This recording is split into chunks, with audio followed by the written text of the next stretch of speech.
Professor Mauro Ferreira, língua portuguesa, literatura brasileira, língua espanhola. Obviamente, estudar linguagens, uma prova de linguagens para o Enem é uma prova plural. O nome letras, ele tem esse S, não é por acaso. A parte de linguagens é uma parte plural em que não há uma fronteira entre o que é gramática, o que é interpretação e o que é literatura. Na verdade, as questões dialogam esses elementos que compõem este código linguístico e, por que não dizer, de emoções que se chama o universo da nossa língua materna, que no caso do Brasil, obviamente, é a língua portuguesa.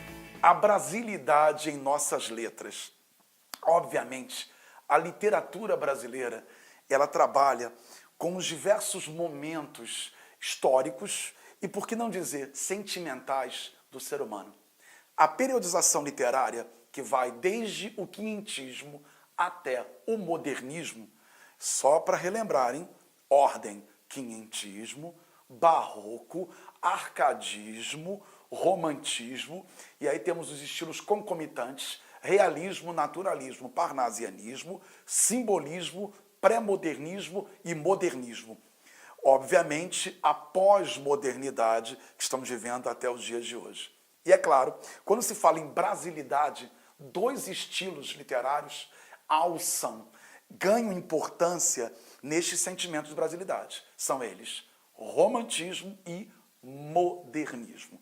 Todo mundo sabe que o romantismo e o modernismo, esses dois estilos, transitam e traduzem a emoção de brasilidade. Então, nunca se esqueçam.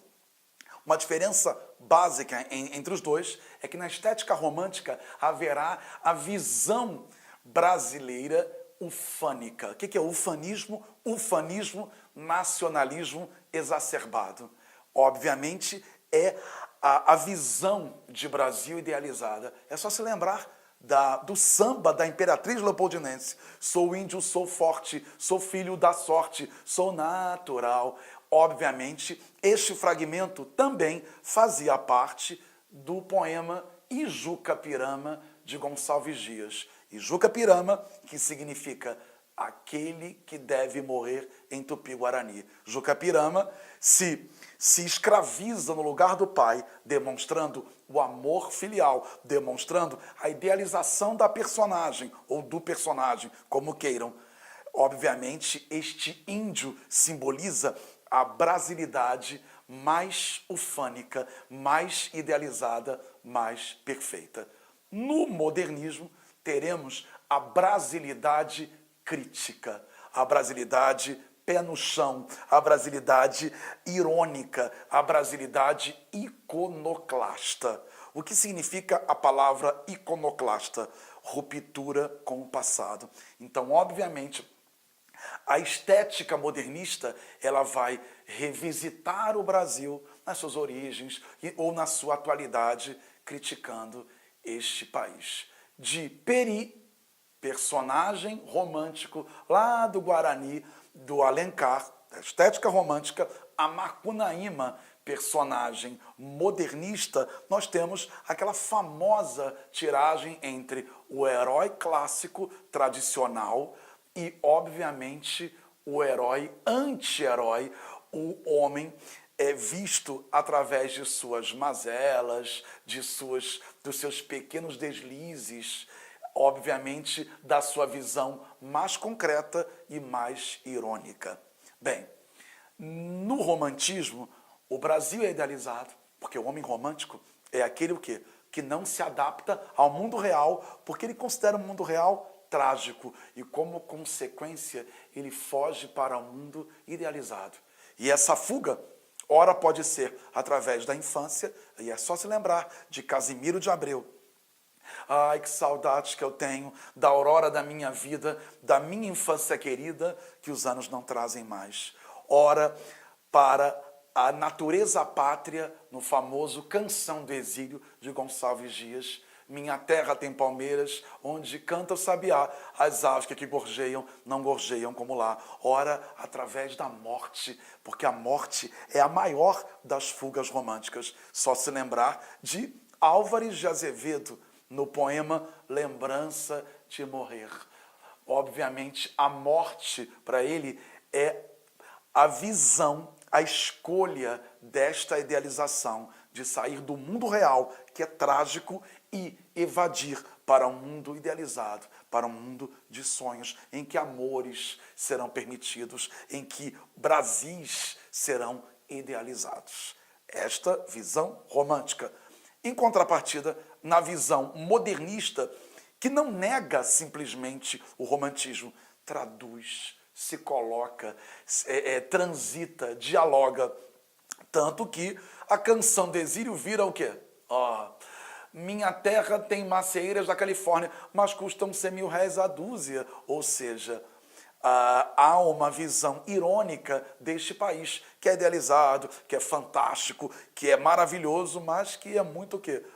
Custoso. Então, obviamente, há essa visão mais irônica, esta visão mais crítica da realidade. Eu diria a vocês que a periodização literária ela vai transitar com a emoção humana.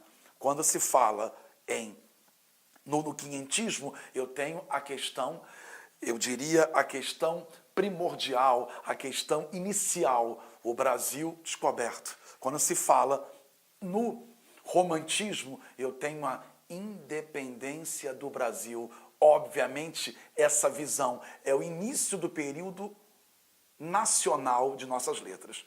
O período colonial, quinhentismo, que muitos autores nem consideram um estilo de época, propriamente dito, mas uma fase introdutória, o barroco, da visão dicotômica, da visão do céu versus terra, da visão antropocêntrica versus a visão teocêntrica. Temos o arcadismo, em que eu tenho a questão bucólica, em que a mulher, estão lembrados? Marília de Dirceu, Tomás Antônio Gonzaga, em que a mulher é dona do rebanho e dona do coração do poeta. E aí eu tenho o romantismo, em que a visão idealizada do Brasil, da infância, da mulher amada. Eu tenho realismo, naturalismo, parnasianismo, com uma visão mais materialista da realidade. Eu tenho ali a questão racional, a questão científica sendo trabalhada. O simbolismo, obviamente, voltamos o quê? Teoria da psicanálise de Freud. Eu tenho a virada, isso no simbolismo, entre os séculos 19 e 20. Então, obviamente, existe o quê? A esperança no porvir de um novo século, mas a realidade de uma sociedade que historicamente, literariamente, é desigual.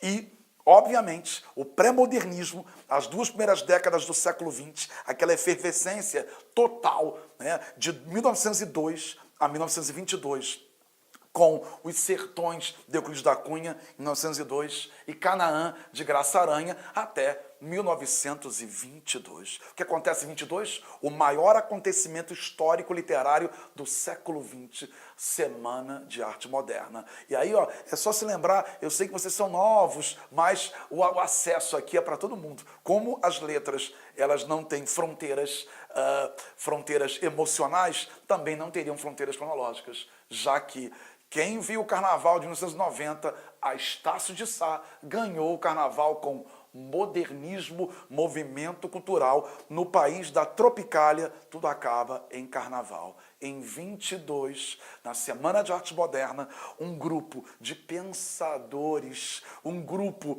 de artistas, um grupo visionário pensou um Brasil diferente. Então, é claro, um Brasil não academicista, uma arte não academicista, um Brasil mais libertário, um Brasil sem as amarras da questão europeizada, ou seja, há uma proposta de brasilidade, mas brasilidade, diria, brasilidade crítica. E aí vocês teriam os famosos poemas que povoam esse imaginário modernista. Quem não se lembra de Amor, Humor, de Oswald de Andrade. Professor, que poema pequeno, um poema pequeno em que eu tenho a exacerbação da síntese metafórica, mas que fala de tanta coisa, ó, amor, humor.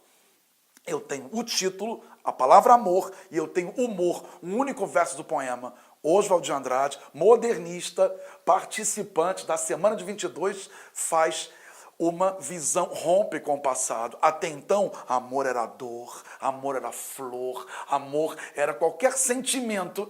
Só que ele diz que amor é humor. Ele rompe com esta questão e trabalha de maneira inovadora este sentimento amoroso que tangencia o ser humano, seja ele quinhentista, barroco ou pós-modernistas. A sociedade pós-moderna também vivenciaria este amor. E é claro que no modernismo nós temos Manuel Bandeira, Trem de Ferro, Café com Pão, Café com Pão, Café com Pão, Virgem Maria, que foi isso, maquinista. Este poeta consegue, através dessa imagem onomatopaica, ó, café com pão, café com pão, café com pão, café com pão, café com pão, café com pão, café com pão, Virgem Maria, que foi isso, maquinista.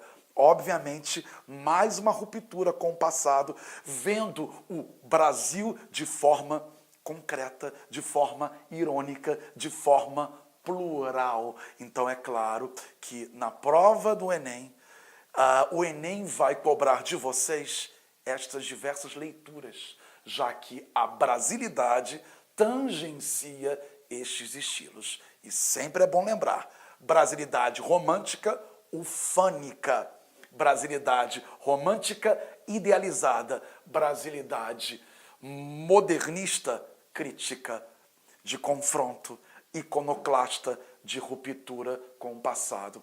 E é claro que no modernismo eu tenho de citar Drummond, né? Cota zero, stop, a vida parou ou foi o automóvel? É claro que existe neste poema uma crítica à modernidade. Até então, ele utiliza a palavra em língua inglesa, ó, stop, a vida parou ou foi o automóvel? Em Cota Zero, o que diz Drummond? Até que ponto nós somos seres humanos ou somos máquinas? A vida parou ou foi o automóvel? Eu sou um ser humano ou eu sou um automóvel? É claro que já havia esta crítica à mecanização, à falta de humanização. E isso aí tangencia o universo modernista. Então, obviamente, nunca se esqueçam, vocês devem estudar a questão literária, o processo literário, não como um elemento estanque. Se eu tenho Macunaíma, que é um anti-herói, lá no modernismo eu também tive. Eu tive também Bentinho em Dom Casmurro no realismo, e eu tive de ter quem? O Peri, o herói idealizado na estética romântica. Romantismo, romantismo, ufanismo, modernismo, iconoclastia. E agora teremos 3 questões em que a abordagem desses estilos e desse universo literário e linguístico se manifesta. É uma abordagem plural. Nunca se esqueçam, meus queridos amigos, o universo do Enem é um universo de pluralidade. Na questão 1, o poema Inclassificáveis, de Arnaldo Antunes, nós temos essa questão da pluralidade das emoções e da brasilidade.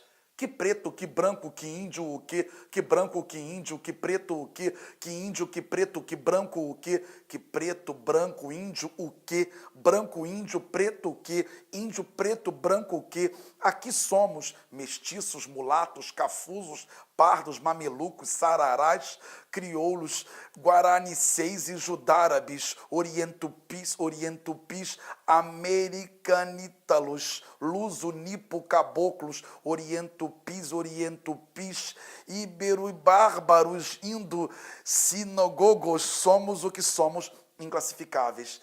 Estes neologismos que ele brincou no poema, o Arnaldo Antunes, ele faz com que a gente pergunte, aliás, o Enem pergunte, O texto de Arnaldo Antunes apresenta uma temática que pode ser remetida do ponto de vista da periodização literária no Brasil ao que, amigos, essa pluralidade,